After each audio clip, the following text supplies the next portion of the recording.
And to start with, I have to congratulate you and the media house for such a program on Green Fix. Thank you very because that is where the conversation on awareness comes from. A lot of what we consume in society still comes from media.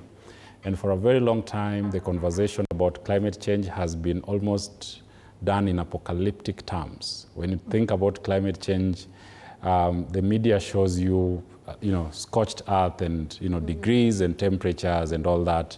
And it's almost like a threat when the conversation is made. By this year, you're not going to be able to do this and that. And generally, people don't like to feel incompetent. You know, when you bombard them with a lot of technical jargon and all that, people do not get to take action at the end of the day. There has been a missed opportunity in showing the opportunities that are there, in showing what's working, some of these innovations that we are talking about. And that's why that conversation needs to shift.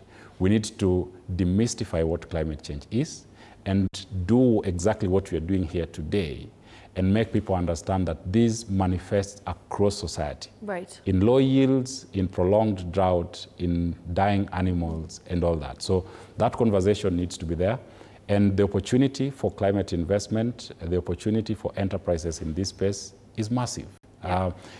If you allow me, next month we are bringing together different investors and enterprises in the climate space for an investment summit to just explore the opportunity across these different sectors. And that tells you of the massive chance that we have to fix this. Okay. Now, to weigh in on the video that we've just played. Very quickly. Yes. Now, climate change, as we mentioned earlier, is an existential threat, and it is a global conversation. And of course, everyone has a right to weigh in and give in their opinion, whether political or otherwise.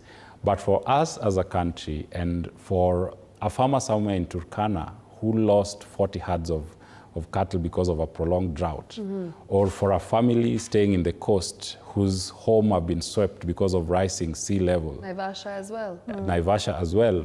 You cannot tell them that it is a hoax because it is a lived reality. It is a lived experience. For homes that have always been where they are, being swept with floods and all that, you cannot tell them that this is not happening. I mean, Americans too, because of the wildfires that we saw very recently. Precisely. It's a reality. So I understand that this is a sensitive conversation because the hard decisions that need to be made touch on economics. You know, that's why we talk about fair transition in terms of energy transition and all that. So yes, there are certain issues that are there. But for us, I would say we talk about the opportunity that is here and what we need to do beyond the political rhetoric and ask ourselves, what do we need to do to have that green transition?